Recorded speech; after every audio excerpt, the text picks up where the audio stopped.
Bonjour, bienvenue sur ma chaîne Français pour tous, tout âge.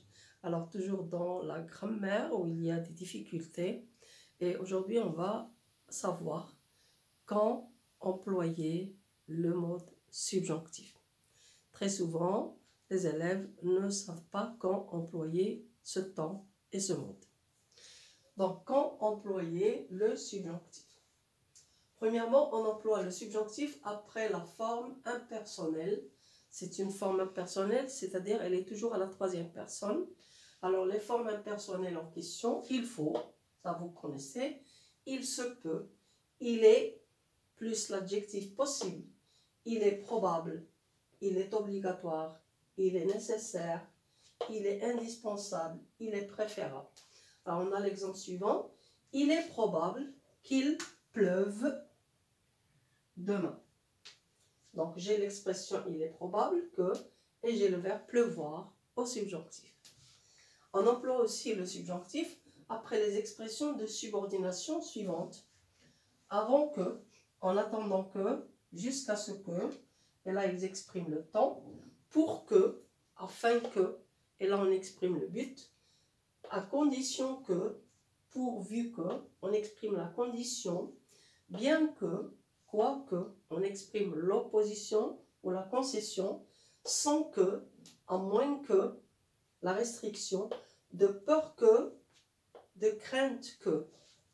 Il y en a d'autres, mais c'est déjà, si vous retenez ces expressions, c'est déjà pas mal. Ce sont des expressions de subordination, c'est-à-dire j'introduis avec ces expressions une proposition subordonnée, conjonctive, qui exprime l'une des idées dans les expressions.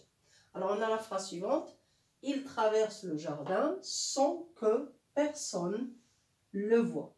Et là c'est le verbe voir au subjonctif et l'expression c'est sans que. Là l'expression c'est il est probable. On peut mettre ici dans cette phrase sans que personne ne le voie. Et ne ici, ce n'est pas la négation, c'est un ne explétif, on l'ajoute dans la phrase pour préciser. Vouloir, après les verbes vouloir, désirer, là vous les connaissez, les verbes qui expriment un sentiment, désirer. Il y a aussi le verbe aimer, mais il faut qu'il soit au conditionnel. J'aimerais que, plus subjonctif, craindre, avoir peur, douter, regretter, préférer, ordonner, exiger, demander. Demander lorsqu'il est suivi de la conjonction que. Donc on a le directeur demande que, c'est le verbe demander, que le travail soit. Et là on a le verbe au subjonctif. Le directeur. Alors je corrige un peu là. Que le travail soit bien fait. Et là, on a le subjonctif du verbe être. Et l'expression, c'est demande que. On a aussi d'autres expressions, comme par exemple, après les adjectifs qualificatifs suivants, fier, content, heureux, le participe passé aussi, déçu, plus la conjonction que. Je suis fier, donc on a l'adjectif fier, que tu aies accepté. Et là, c'est le subjonctif passé. Vous voyez, accepter. Que tu aies accepté mon invitation. Après les tournures, qu'on forme, par exemple, chercher, avoir besoin de, plus un nom ou bien pronom, plus qui. Je cherche quelqu'un. Alors on a le verbe chercher. Quelqu'un qui, et voilà le subjonctif, qui puisse me comprendre. Il y a aussi l'expression avec le superlatif. Par exemple, j'ai fait un voyage et pour moi, c'est le meilleur. Donc la tournure suivante, on va dire